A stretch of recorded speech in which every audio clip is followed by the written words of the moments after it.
Hello Year 10 and welcome to your next lesson focusing on your GCSE poetry. Today we begin with our first poem, which is Bayonet Charge. All right, so it is Tuesday the 19th of January 2021 today, and Bayonet Charge Part 1 is our date and title for today. If you want to take a moment to write those down, please feel free to do so. Otherwise, moving on to your retrieval quiz that you have on the screen there, okay? These are 5 questions that I would like you to have a go at answering in a moment that just relies on you recalling some prior knowledge that we covered in yesterday's lesson. So, number 1, what is structure? Number 2, what is caesura? Number 3, what is a stanza? Number 4, what is rhyme? And number 5, what is enjambment? So pause the video, date and title written down, answers to as many of these questions as you can. Play the video again when you're ready to go through the answers.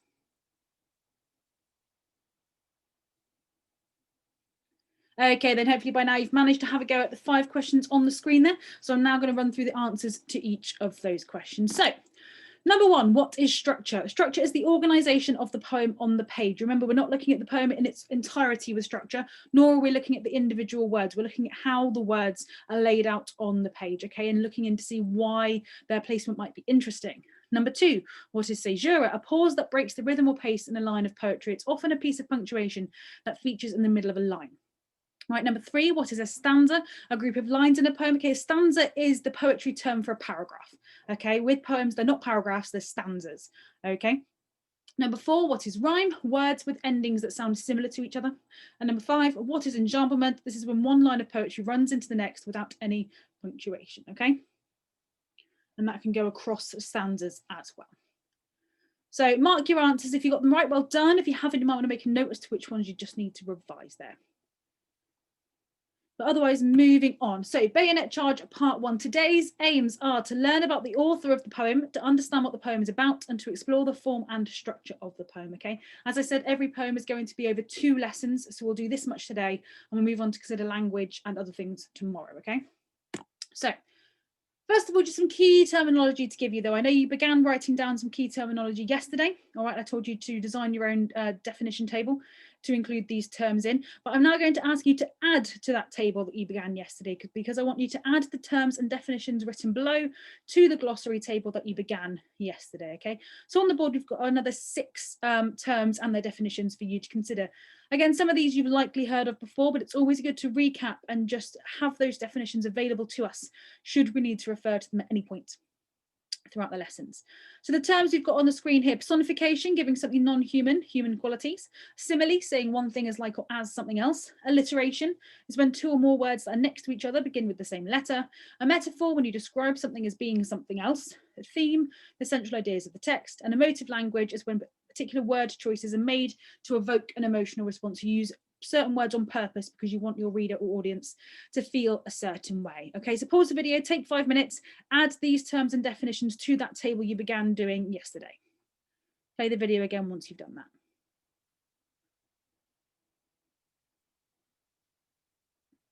that. Okay, moving on then. So, just as a reminder, you're going to want to ideally be making these annotations on a copy of the poem, whether that's a copy that you've printed off using the document that I've attached on Show My Homework, or whether you're making notes somehow on your computer next to the poem. You are just going to want to make sure that you do keep your writing small and allow for maximum writing, okay? I have included on the board here my copy of the poem in my anthology. Yours will likely look a bit neater. Okay, but I just wanted to give you an idea of how much we're going to be looking to get on the page. Okay, and one thing I've tried to do throughout both this lesson and tomorrow's lesson is to put this little blue bubble on any slides where I contain information that you ideally need to have written down. Okay, just so you're aware what information you should be writing down, what information you shouldn't be writing down. Okay, for the majority though, there will be lots of notes you need to make. And I will say as well, you don't necessarily need to write everything down word for word. These are your notes. These are going to be your notes to refer to in moving forward with the studying of poetry. So obviously you need to understand it, but if you don't perhaps write it down word for word how I do, that's absolutely fine, because these are your notes. Just make sure you do get all the key information down, okay?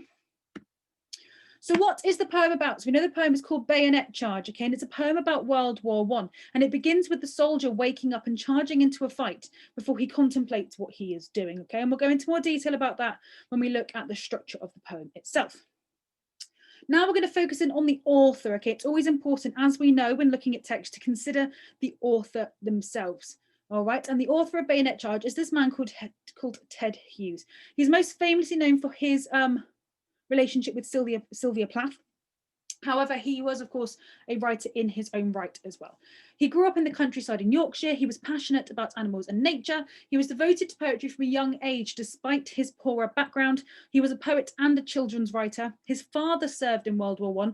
This is something that's going to be interesting. He did not serve in World War I himself. His father did, and that will come into play with regards to the poem a little bit later. He was obsessed with astrology, and he was the poet laureate, as many of the poets who feature in our anthologies are or have been, from 1984 to 1998. As you can see, I've put the blue annotate bubble there, so you're going to want to get this information down onto your copy of the poems, perhaps close to where the author's name is at the top. So pause the video, do that, and then press play again.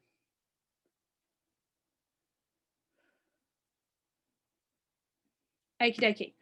Hughes's links to World War I, okay? So World War I, it was a time when Hughes was not alive, okay? But in this poem, Hughes is writing a poem about something he did not personally experience, which is interesting because normally a lot of war poems are written by people who experienced it firsthand. They're trying to relay what they went through to an audience. However, in this instance, Hughes himself was not in the war. So he is not relaying personal experience. But although he did not experience it firsthand, Hughes experienced it in his day-to-day life with his dad and through his town. His dad served in World War I, plus his town lost a lot of people to World War I. Okay, many people from Hughes's hometown died in the war. So there was kind of that feeling around the town, okay, of loss and things like that. Once again, blue annotate bubble, pause here, add that down onto your copy of the poem. Continuing on, okay. Some key themes of the poem that we're going to look at. All right, the indescribable horror of war is going to be one of the major themes that features. I'm letting you know this now so that when we look at the form, structure and language, we can make links back to these themes, okay? Another one is nature. We've also got individual experience, we've got war, and we've got conflict, okay? Of course, these are power and conflict poems, so conflict or power is going to come into all of the poems in some way, but there's all these other themes as well, and these are important to know in order to make links between poems later on once we've studied more of them, okay? Blue annotate bubble, get these noted down on your copy of the poem.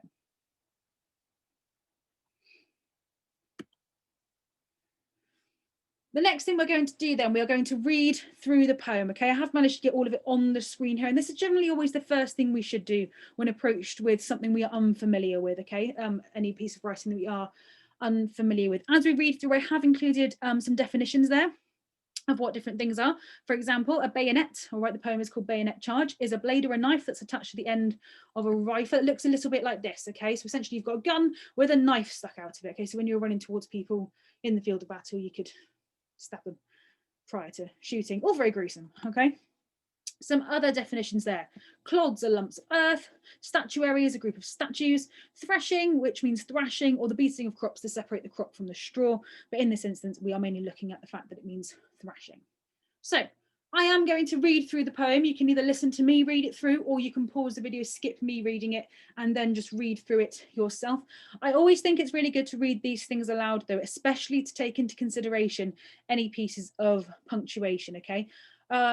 Especially in poetry, but generally in all forms of literature, punctuation is important, okay, because it often allows you to do something with the words, okay? It makes the reader pause or stop at particular points, which is why it is important to consider. So I'm going to read through. Away we go. Suddenly he awoke and was running. Raw seamed hot khaki, his sweat heavy, stumbling across a field of clods towards a green hedge that dazzled with rifle fire, hearing bullets smacking the belly out of the air. He lugged a rifle numb as a smashed arm, the patriotic tear that brimmed in his eye, sweating like molten iron from the centre of his chest. In bewilderment then he almost stopped. In what cold clockwork of the stars and the nations was he the hand pointing that second? He was running like a man who has jumped up in the dark and runs listening between his footfalls for that reason of his still running. And his foot hung like statuary in mid-stride. Then the shot-slashed furrows threw up a yellow hair that rolled like a flame and crawled in a threshing circle, its mouth wide open silent, its eyes standing out. He plunged past with his bayonet towards the green hedge. King, honour, human dignity, etc., dropped like luxuries in a yelling alarm to get out to that blue, crackling air, his terror's touchy dynamite. Okay. If you want to pause here and read through it again yourself as well, absolutely carry on. Okay, I want you to make sure that you are thoroughly familiar with what the poem is about prior to moving on. So that's the picture of the bayonet. So then, the first thing we are going to consider is the form of the poem, okay? We know that we're going to be looking at form, structure, and language when it comes to each of the poems we are looking at. And just a reminder that with form, we need to consider the style in which the poem is written, okay? We need to consider, does the poem have a particular form? How does it link to the ideas or messages of the poem? If the poem does not have a particular form, why might this be significant? I will note that the form of every single poem in this anthology is not necessarily something we need to know about. Sometimes they don't have a significant form, okay, and that's okay. We'll then focus more on the structure and the language of the poem rather than the form. But some of the poems that we will look at will have really significant forms. So in this instance, there's not much to say about the form other than to say that the lack of a clear form may reflect the chaos the soldier finds himself in. Okay, there is no clear rhyme scheme. It does not follow any particular pattern. All right. So that's something we can say about the form here. Pause, write down, and then carry on. Okay, after form, then the next thing we're going to consider is the structure of the poem. And remember, this is the organization of the poem on the page, not necessarily the words themselves, but the way in which they are laid out. Okay, we're considering how many stanzas there are, the line length, the narrator, rhythm, enjambment, lists, repetitions, caesura, etc. Not looking at the words themselves as much as how they appear. And the questions we need to consider: does the way the poem appears on the page link to its meaning? How might the number of stanzas or stanza length or the length of lines be important? Is there a rhyme scheme? Is the rhyme scheme regular? Is it varied? How does all of this information link to the poem? What is the rhythm and the meter? Okay, so what I want you to do now is I want you to consider the following questions, okay? What does each of the stanzas focus on? How does the poem begin? And can you find any examples of the following: caesura, repetition, or enjambment? If you need a reminder of what those things are, have a look back at your glossary table that you should have filled in quite substantially by now, okay? Pause the video for a moment and consider each of those questions, okay? You don't necessarily need to make annotations, but do keep an eye out for them. I want you to see what you can find and play the video again when you're ready to talk through the structure of the poem.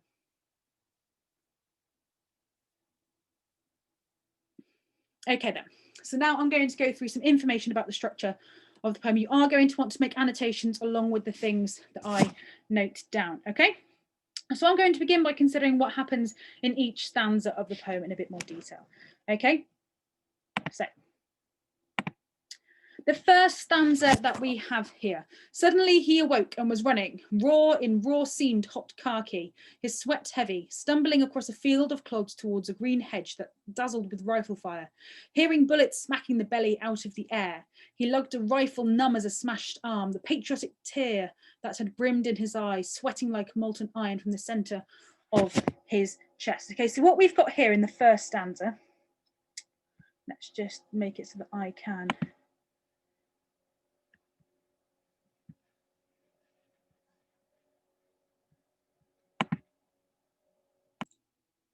apologies, slight technical difficulty there, but we'll carry on. So we're looking at stanza 1 and what stanza 1 is about. So I hopefully should be able to type this on the screen and do annotate as I'm going, okay? So in stanza 1, a soldier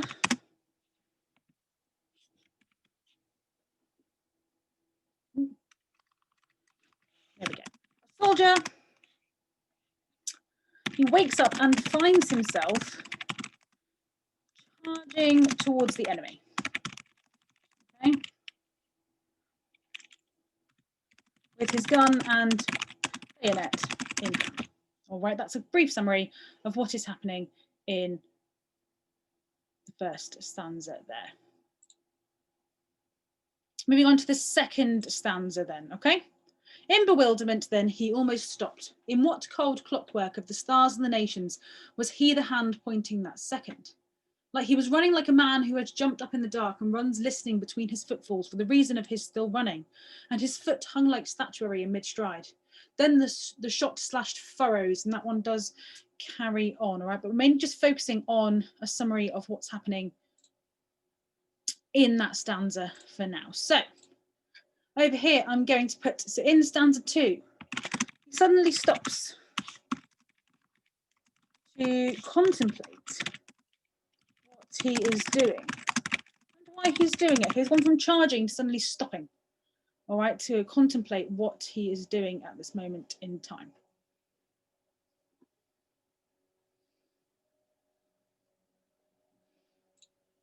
Marvellous then. Don't forget, do pause, make notes as you need to. Moving on to that last stanza then. Threw up a yellow hair that rolled like a flame and crawled in a threshing circle, its mouth wide open silent, its eyes standing out. He plunged past with his bayonet towards the green hedge. King, honour, human dignity, etc. Dropped like luxuries in a yelling alarm to get out of that blue crackling air, his terrors touchy dynamite. Okay, so then what's happening in that final stanza there? It's quite interesting, all right? We have a little bit of a shift here. The focus shifts to this yellow hair, all right, that has found itself randomly. We've gone from this soldier sort of running towards the enemy to him stopping and contemplating what he's doing, and then this focus shifts to this yellow hair that's found itself in the middle of the field.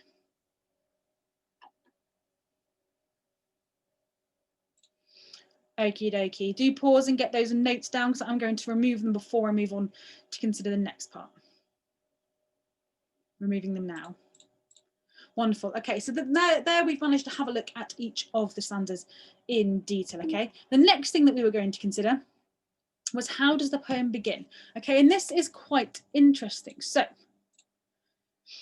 you will notice up here that the poem opens with the word suddenly. Okay, so what we have here is the poem is beginning in the middle of something, beginning in the middle of the action. Okay, let me just get my text box up and I can note this down.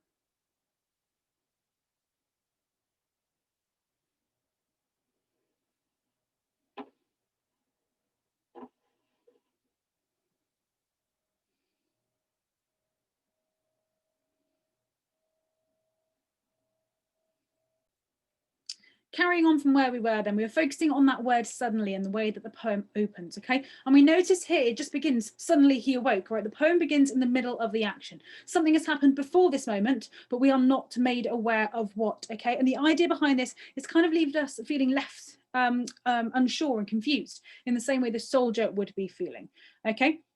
And the next thing I'd like to focus on is repetition here, okay, moving through the poem as it goes down. And on the first and second line here, we've got the repetition of the word raw. Now, obviously, if you were doing a piece of creative writing and you repeated a word like that, I would likely be sat there saying to you, hey, let's think of another word. Let's make our vocabulary a bit more ambitious. Let's keep things interesting by not repeating ourselves, okay? But although the repetition of this word is clumsy, it is deliberate, okay? The repetition of the word reflects how hard it is to express the moment, how hard it is to describe what is happening. The soldier is almost so overwhelmed by what's happening, he can't think of any better words, okay? This is something that does appear in other poems as well, that repetition of the same sort of simple words, okay? And it linking to just how sort of affected the subject is by what's happening. All right, so pause, annotate, and get those notes down. Play again when you're ready, and I'll have the next piece of information up. Okay, then the last two things we need to focus on as part of the structure of this poem. Okay, first of all is Hughes's use of caesura, okay, especially in the second part of her stanza here that I've pointed out. You've got the question mark in line 3, and you've got the full stop in the middle of the final line, okay? And having these breaks in the middle of lines creates a sense of chaos, okay? As the structure becomes hard to follow, okay? There's pieces of punctuation in places you wouldn't regularly see, pieces of punctuation. And this reflects the scene that the soldier finds himself in, okay? It's sort of chaotic. It's really hard to know what's going on. Secondly, the poet also uses a large amount of enjambment, okay? And this is something that does feature all the way through the poem, okay? Don't forget, enjambment is where there's no punctuation at the end of a line. One line just carries on to the other, all right? But there is a large amount of enjambment in this second stanza here, okay? It features between stanzas as well, which is what is interesting. If you look at the end of the second stanza there, then the shot slashed furrows then carries straight on into stanza 3, threw up a yellow hair that rolled like a flame and crawled in a threshing circle. Okay, and this inclusion of large amounts of enjambment, it makes the poem disjointed and unordered, and the reader will struggle to make sense of the scene. Okay, again, just like the soldier. Okay, we're always linking it back to the purpose behind the things that the poet is including here.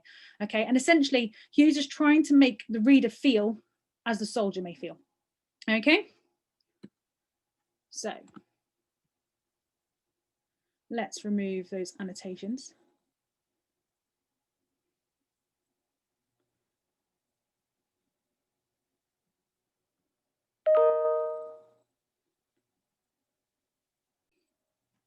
Okay, then hopefully you've managed to get all of those annotations down. Do go back and pause if you need to make sure that you've got all of that information down. And remember to still leave some space because we've only looked at form and structure so far. And we've still got language to go tomorrow. Okay, but that is it for today's lesson. Okay, this was Bayonet Charge Part 1. And today's aims were to learn about the author of the poem. I feel like we've done that through exploring Hughes and his relation to World War I and what his personal life was like. To understand what the poem is about, we are aware that it is about a soldier in the midst of battle.